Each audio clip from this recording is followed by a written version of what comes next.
2월 21일 주일 예배 시작하겠습니다. 다 함께 묵도하시겠습니다.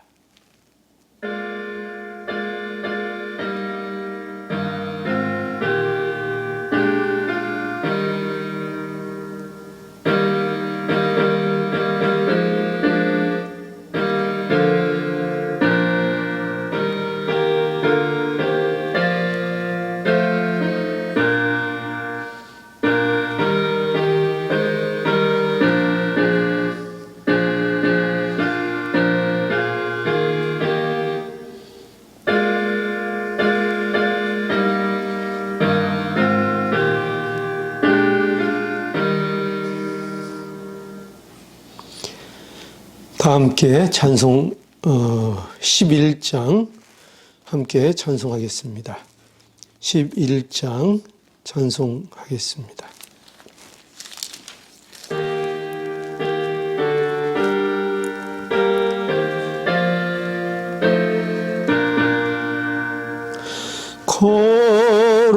거룩한 주님께 예배를 드리세 무릎을 꿇어서 영광 돌려 금 같은 복종과 향기로운 겸손을 주님께 바쳐서 경배하세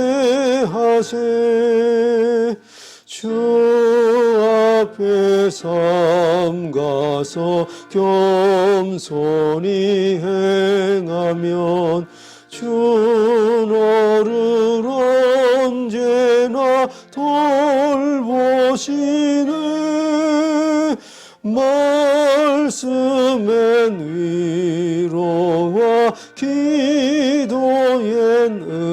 응답을 내 갈 길 바르게 인도하네 주 앞에 설 때에 두려워 말아라 가난한 우리를 도우시네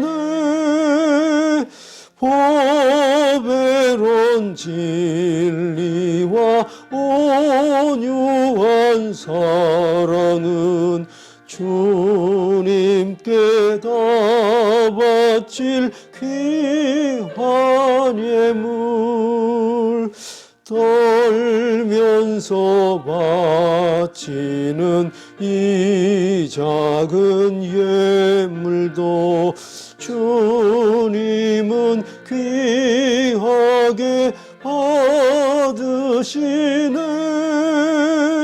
어두운 밤 지나고 새 아침 맞으니 믿음과 소망을 늘 주시네 아멘.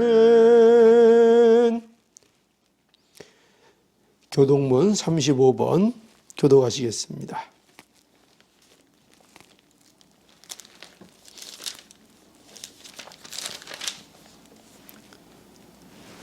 이사야 35장 하나님의 말씀 교독하시겠습니다.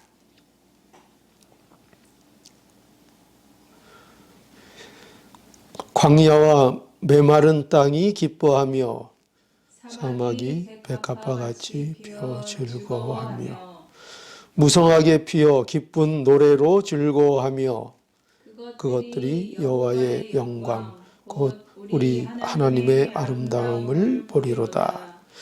그때에 소경의 눈이 밝을 것이며 귀머거리의 귀가 열릴 것이며 그때에 저는 자는 사슴같이 뛸 것이며 벙어리의 혀는 노래하리니 이는 광야에서 물이 솟겠고 사방에서 시내가 흐를 것임이라. 거기 대로가 있어 그 길을 거룩한 길이라 부르리니 깨끗이 못한 자는 지나지 못하겠고 오직 구속함을 입은 자들을 위하여 있게 된 것이라. 여호와의 속량함을 얻은 자들이 돌아오되 노래하며 시온에 이르러 그 머리 위에 영영한 희락을 띠고 기쁨과 즐거움으로 얻으리니 슬픔과 탄식이 달아나리로다. 아멘. 사도신경으로 우리의 신앙을 한 목소리로 고백하시겠습니다. 전능하사 천지를 만드신 하나님 아버지를 내가 믿사오며 그 외아들 우리 주 예수 그리스도를 믿사오니 이는 성령으로 잉태하사 동정녀 마리아에게 나시고 본디오 빌라도에게 고난을 받으사 십자가에 못 박혀 죽으시고 장사한 지 사흘 만에 죽은 자 가운데서 다시 살아나시며 하늘에 오르사 전능하신 하나님 우편에 앉아 계시다가 저리로서 산 자와 죽은 자를 심판하러 오시리라. 성령을 믿사오며 거룩한 공예와 성도가 서로 교통하는 것과 죄를 사하여 주시는 것과 몸이 다시 사는 것과 영원히 사는 것을 믿사옵나이다. 아멘. 네, 함께 찬송 95장 찬송 드리겠습니다. 찬송가 95장입니다.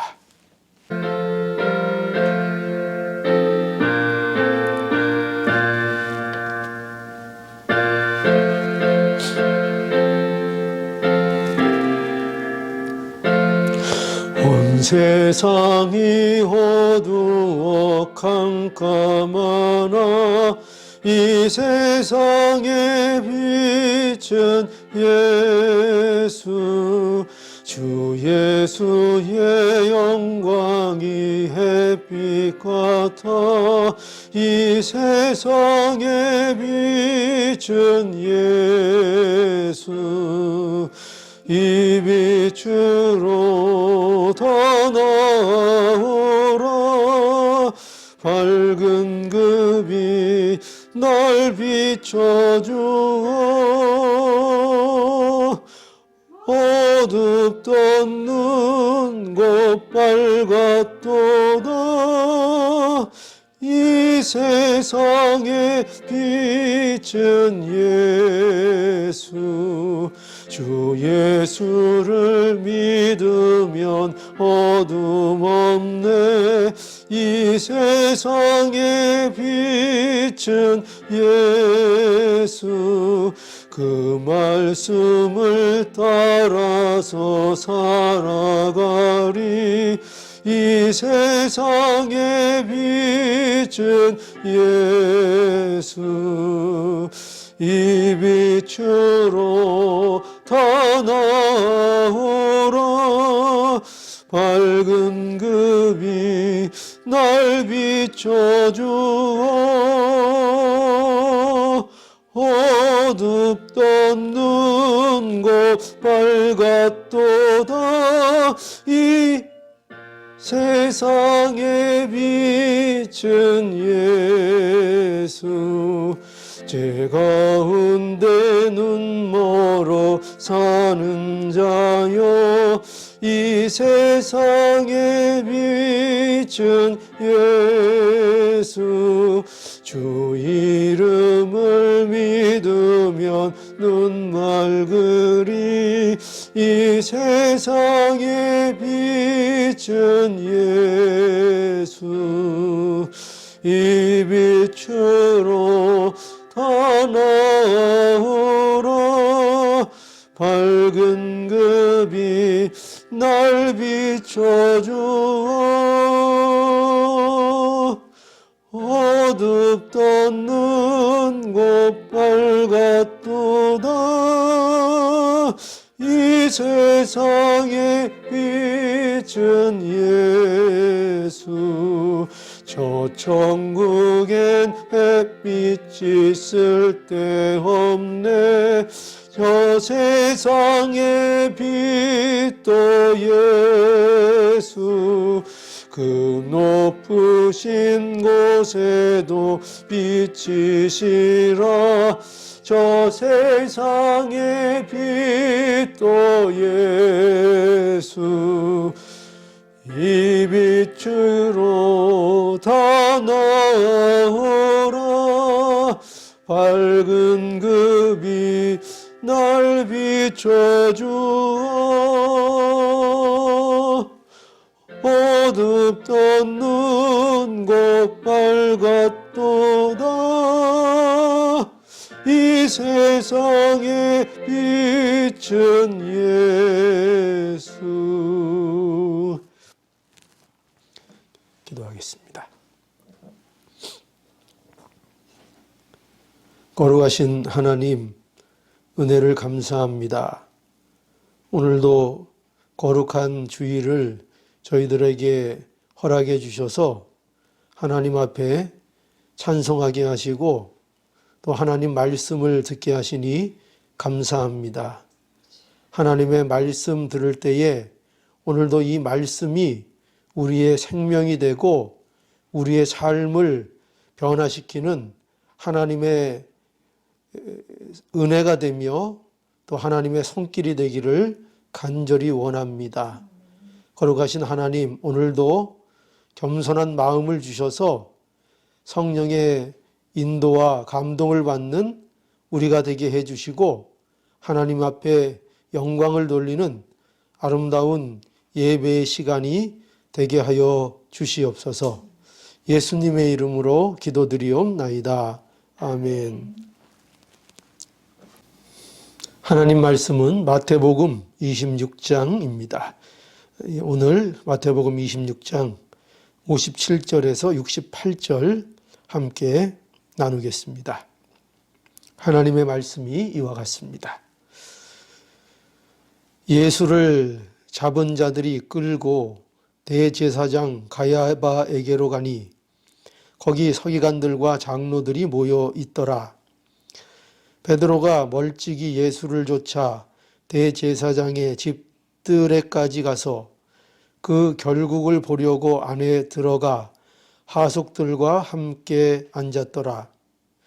대제사장들과 온 공회가 예수를 죽이려고 그를 칠 거짓 증거를 찾으매 거짓 증인이 많이 왔으나 얻지 못하더니 후에 두 사람이 와서 가로되 이 사람의 말이 내가 하나님의 성전을 헐고 사흘에 지을 수 있다 하더라 하니 대제사장이 일어서서 예수께 묻되 아무 대답도 없느냐 이 사람들의 너를 치는 증거가 어떠하뇨 하되 예수께서 잠잠하시거늘 대제사장이 가로되 내가 너로 살아계신 하나님께 맹세하게 하노니 네가 하나님의 아들 그리스도인지 우리에게 말하라.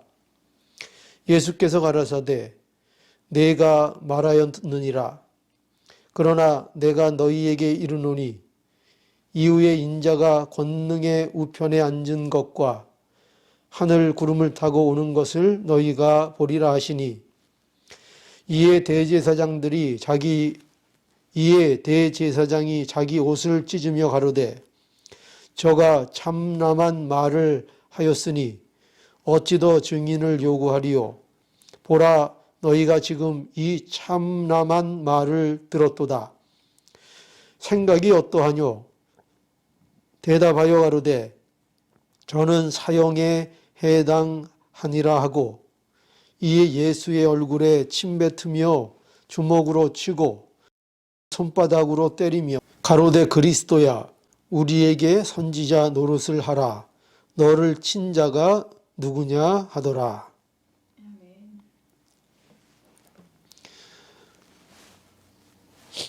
오늘은 마태복음 26장 57절에서 68절까지의 말씀입니다.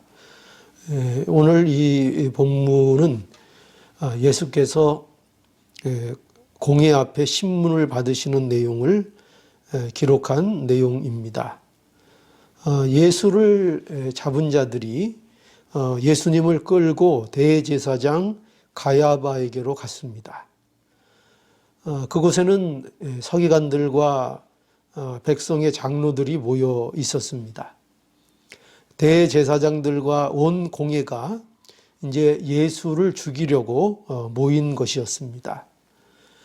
베드로도 그 결과를 보기 위해서 몰래 이 대제사장의 뜰 집들에까지 가서 그 하속들과 함께 그 자리에 앉았습니다. 그들은 예수를 죽이기 위한 거짓 증거가 필요했습니다. 그래서 거짓 증인들을 동원했습니다. 그런데 거기에 예수님께서 그 신문에 대해서 예수님은 침묵하셨습니다. 그 침묵하신 이유는요, 이 공회의 목적이 이미 정해져 있기 때문입니다. 예수님께서 진실을 말한다고 해서 지금 그들이 그 진실에 관심이 있는 게 아니기 때문입니다. 그렇기 때문에 예수님께서는 이 모든 사실, 그들이 진실을 알고 싶어 하는 것이 아니고 예수님을 죽이려는 목적을 이미 세우고 예수님을 신문하는 거기 때문에 예수님께서 그러한 거짓 증인들의 증거에 대해서 거기에 대해서 침묵하셨습니다. 예수님께서는 대답할 필요를 느끼지 못하신 것입니다. 그런데 이제 이 대제사장이 이제 이런 예수님에게 단도직입적으로 묻습니다. 뭐라고 묻지요? 내가 하나님의 아들 그리스도인지 말하라. 이렇게 묻습니다. 예수님께서는 이번에는 침묵하지 않으십니다. 침묵하지 아니하시고요. 분명하게 말씀을 해 주십니다. 왜냐하면 이것은 매우 중요한 일이기 때문입니다. 예수님께서 하나님의 아들이신 것, 그것은 감추어서는 안 되는, 그것은 분명하게 해야 하는 사실이기 때문입니다. 그래서 예수님께서 뭐라고 말씀하셨는가 하면요, 내가 말하였느니라 하고 말씀하셨습니다. 그리고 이제 아주 중요한 말씀을 예수님께서 하고 계신데요. 그게 이제 64절의 말씀입니다. 64절을 보면은요, 예수께서 가라사대 내가 말하였느니라.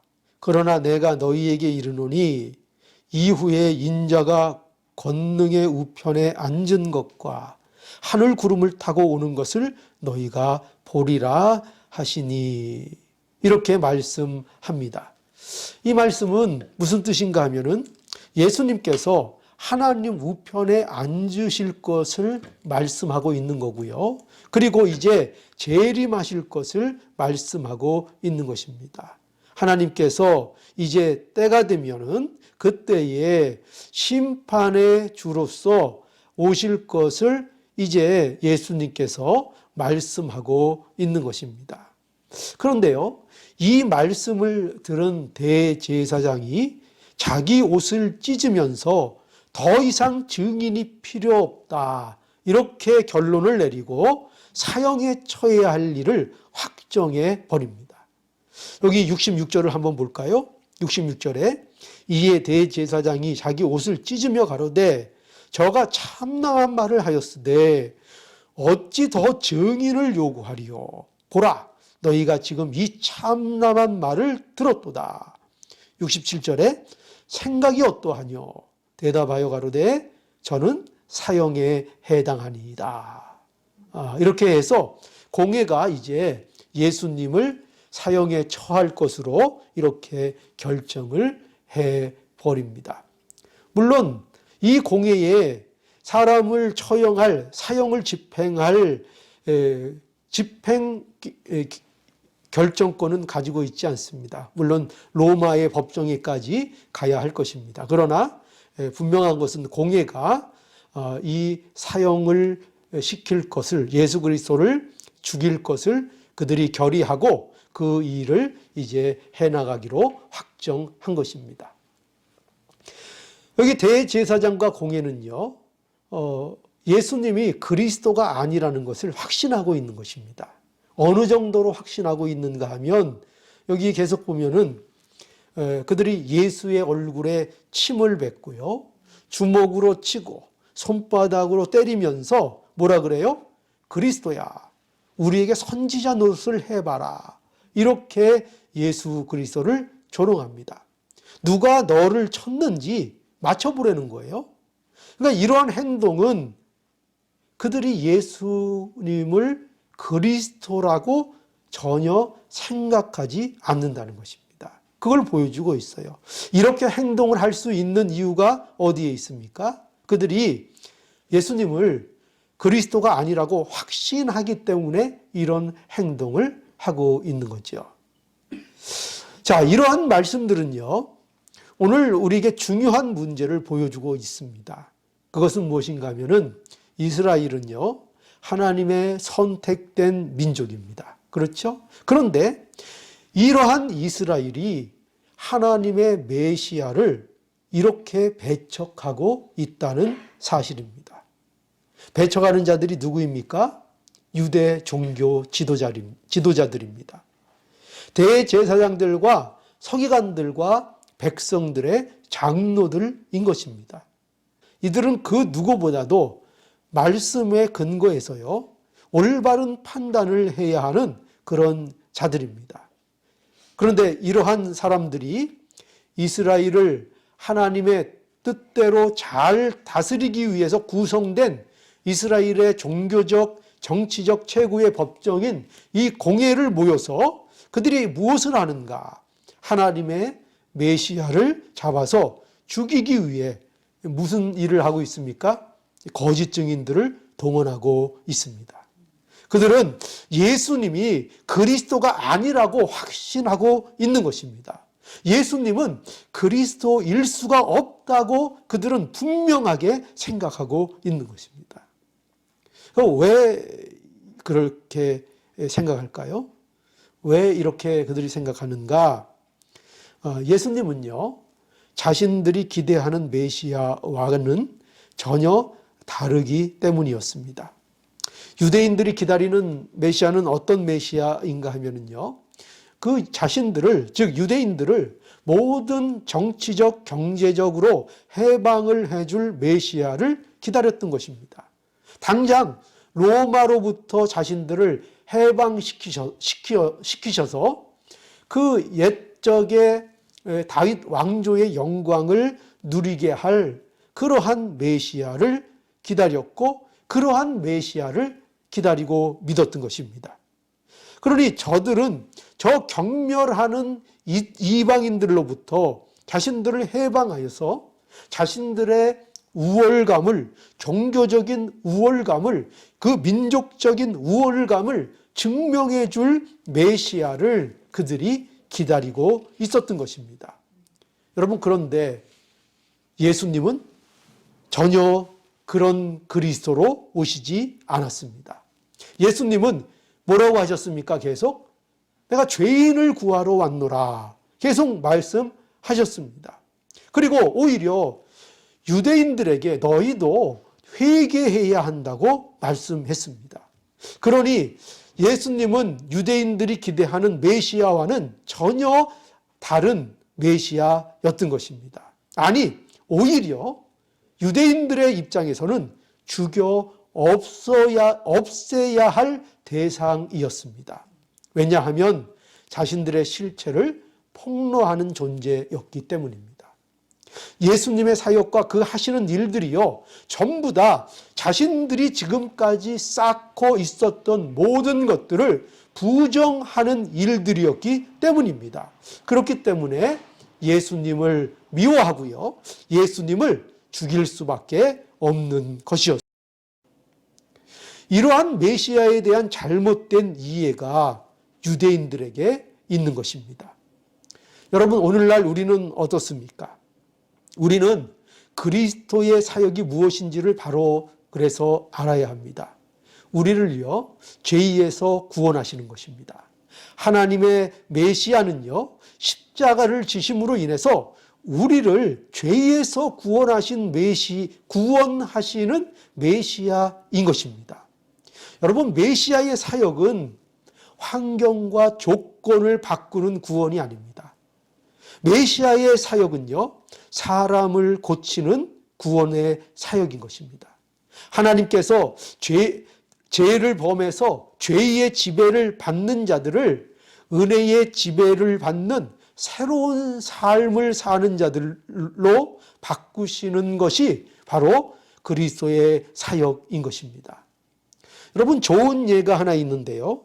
그게 뭔가 하면은 마태복음 11장 5절의 말씀을 보면은요, 이런 말씀이 있습니다.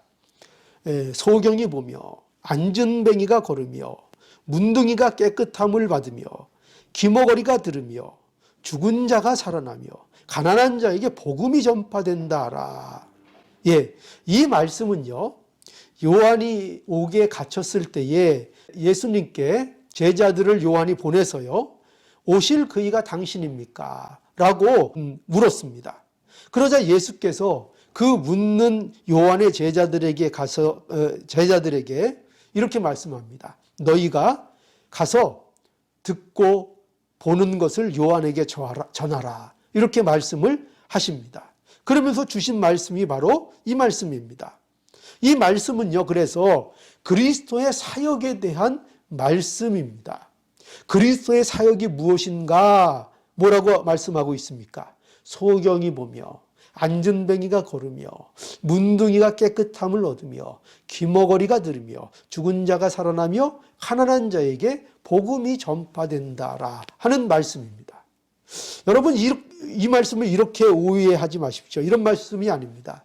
그리스도가 병을 고치러 오신 분이라 하는 뜻이 아닙니다. 여기서 등장하는 소경, 안전뱅이, 문둥이, 기머거리, 죽은 자, 가난한 자, 다 이것은 무엇을 말하는가 하면요, 이것은 단순히 병자를 말하는 것이 아니고요, 이것은 죄로 인하여 저주받은 자들을 표현하고 있는 성경적인 대표적인 표현들입니다. 이 가난한 자도 마찬가지입니다. 유대인들에게 있어서 부자는, 물론 오늘날 그렇다는 것은 아닙니다. 그런데 이 유대 사회에서 어떻게 이해되고 있는가 하면은, 부자는 하나님의 사랑을 받은 증거 중 하나로 여겨졌었습니다. 그래서 가난한 것은, 그것은 어떻게 보면 하나님 앞에 사랑받지 못하고 있다는 것으로 그들은 여겼던 것이었습니다. 그래서 이 말씀은 그리스도로 인하여 완전히 다른 세계를 경험하는 자가 된다는 것을 말씀하는 것입니다. 이게 무슨 말이냐고요? 이런 겁니다. 소경이 본다는 것은 완전히 사는 세계가, 경험하는 세계가 달라진다는 것을 말하고 있는 것입니다. 여러분, 예전에는 우리가 학교에 다니지 못해서 글을 배우지 못하는 분들이 꽤 있었습니다. 그래서 어떤 할머니가 그게 한이 되어가지고 노인이 되어서 학교를 비로소 다니면서 한글을 깨우쳤다고 하는 것을 들었습니다. 그때 그분이 하신 말씀이 어떤 말씀이었는가 하면은 세상이 달라졌다 하는 말씀을 했습니다. 세상이 달라졌을까요? 아닙니다. 글을 모를 때나 글을 알 때나 세상은 같은 세상이었습니다. 그러나 글을 알고 나니 전혀 다른 세상으로 그 할머니에게 세상이 다가왔던 것입니다. 바로 이런 것입니다. 우리가 예수를 믿게 되는 것, 우리가 구원을 얻게 되는 것이 바로 이와 같은 것입니다. 그러니 여러분 보십시오.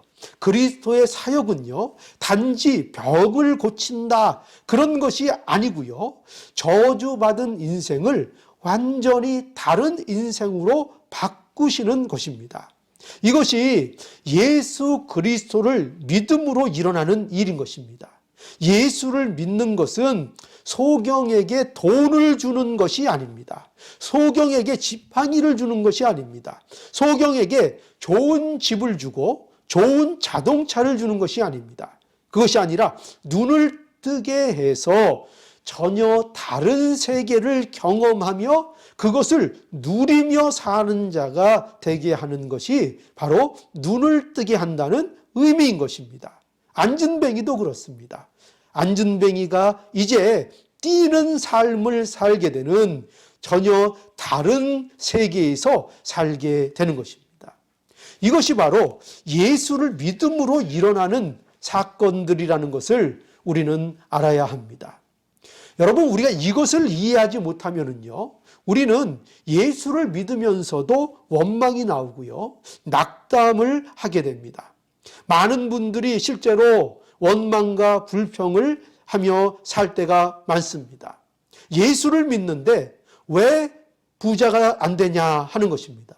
예수를 믿는데 왜 암에 걸리냐 그러는 것입니다. 예수를 믿는데 왜 자녀가 속을 썩이냐 하는 것입니다. 예수를 믿는다고 그 환경이 바뀌고 세상이 다른 세상이 되는 것이 아닙니다. 예수를 믿으면 어떻게 되는 것이냐? 물질에 주눅들지 않는 사람이 되는 것이고요. 병이 들어도 낙담하지 않는 사람이 되는 것이고요. 자녀가 속을 썩여도 그 자녀를 사랑하며 포기하지 않는 그런 사람이 되는 것입니다. 그것으로 인해서 세상의 풍파로 인하여 원망과 낙담 속에 빠지지 않는 그러한 그 존재가 복된 사람이 되는 것입니다. 그 존재가 복된 사람이 되는 것입니다. 여러분, 행복한 가정은 어떤 가정일까요? 행복한 가정은 고난과 갈등이 없는 것이 좋은 가정이 아닙니다.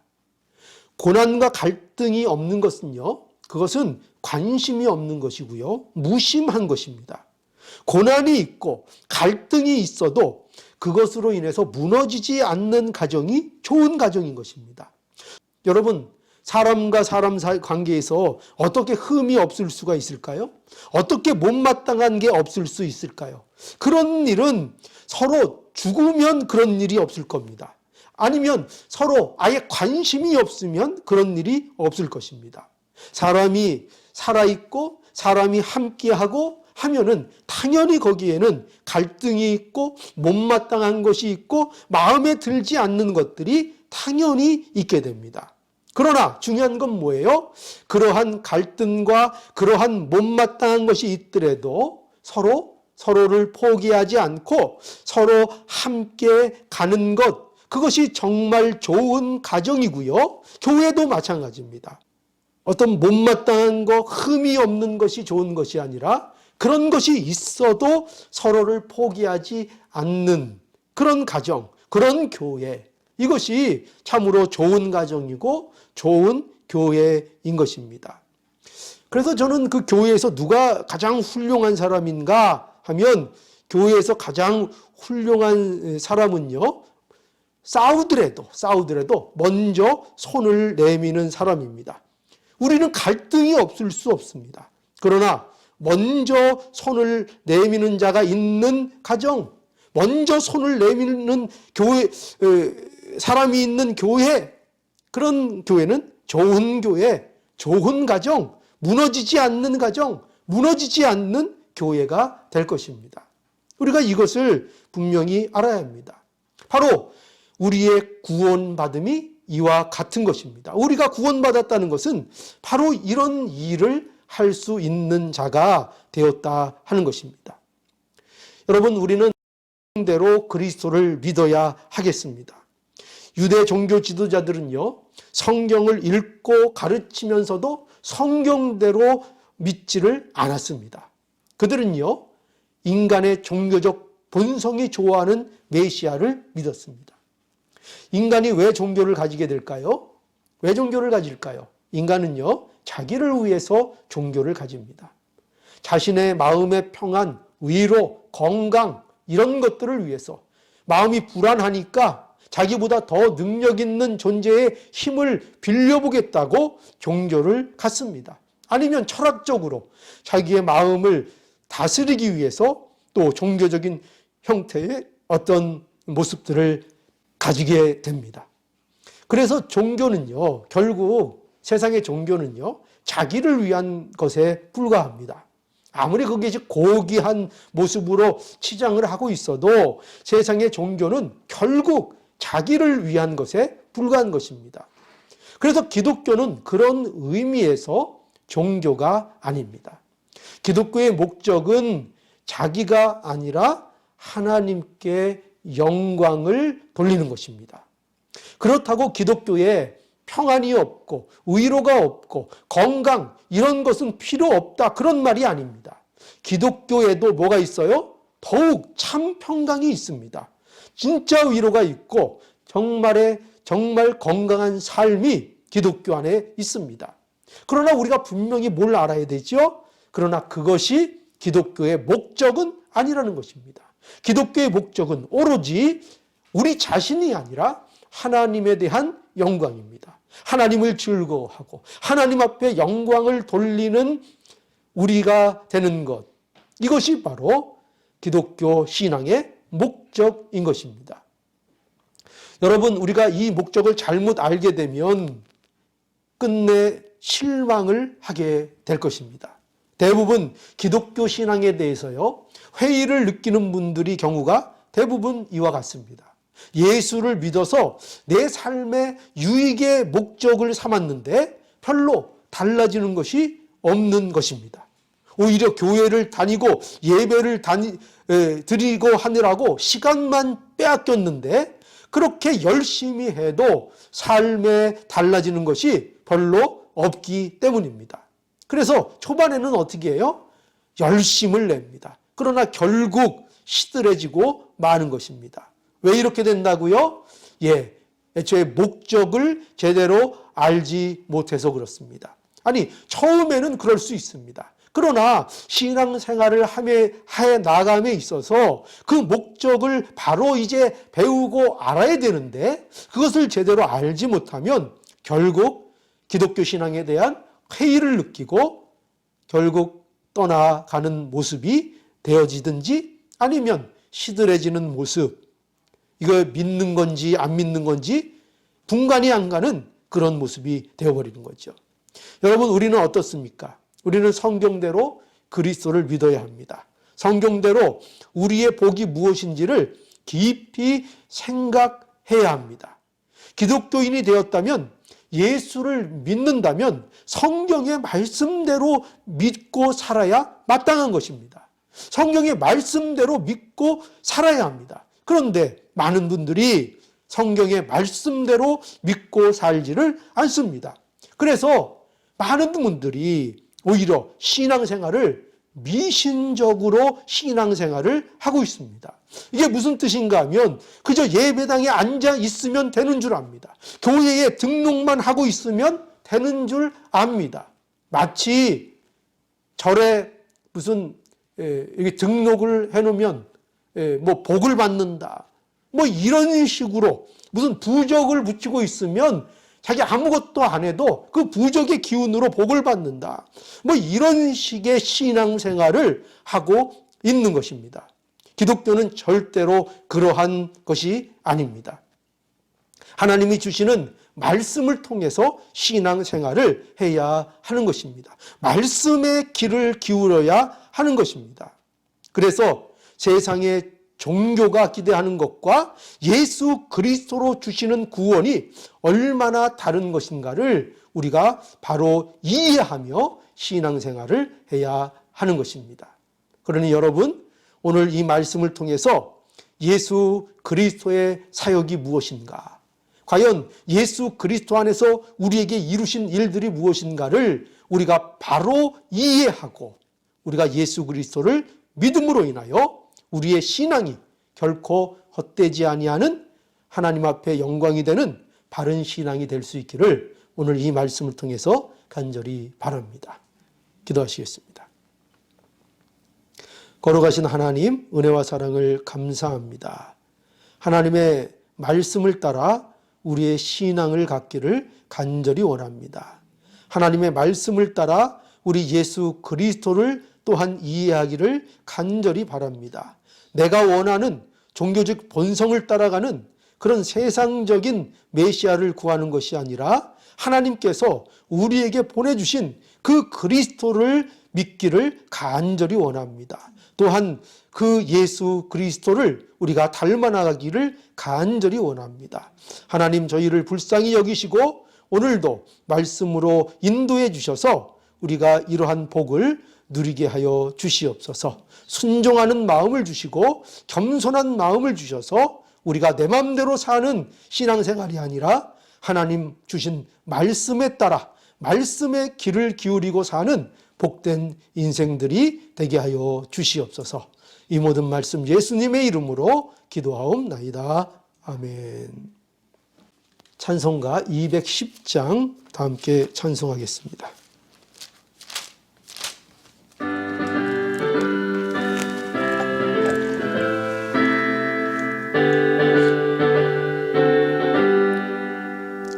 내 제사함 받고서 예수를 안 뒤 나의 모든 것 다 변했네.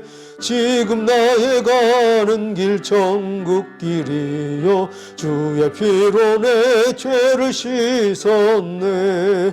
나의 모든 것 변하고 그 피로 구속받았네. 하나님은 나의 구원 되시오니 내게 정죄함 없겠네.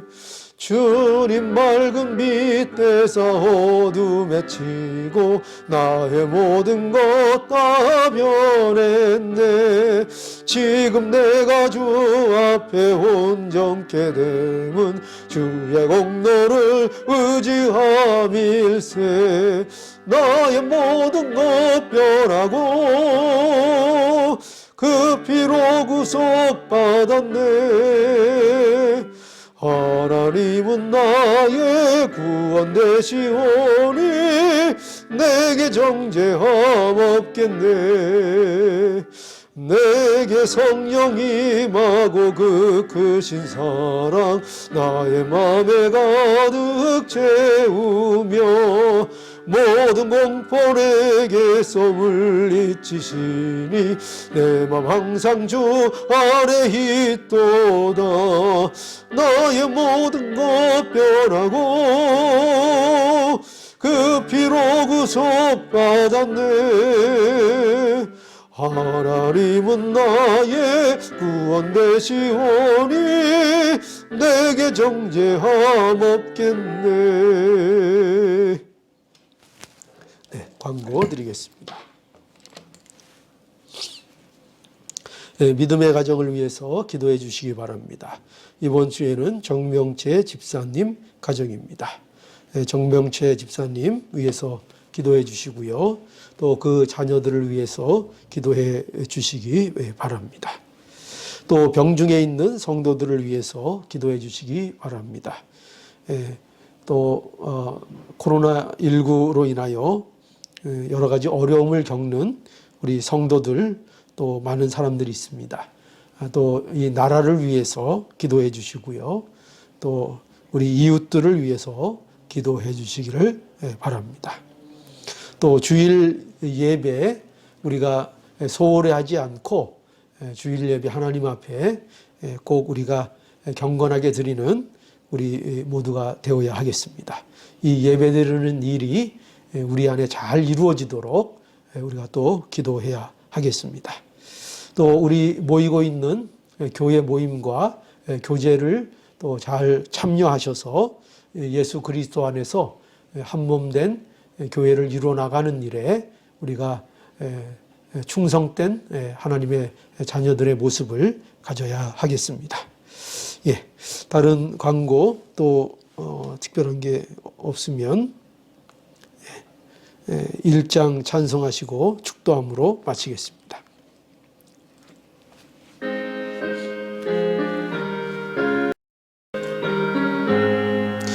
만복의 근원 하나님 온 백성 찬송 드리고 저 천사여 찬송하세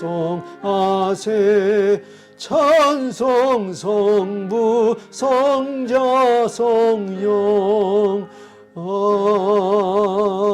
아멘.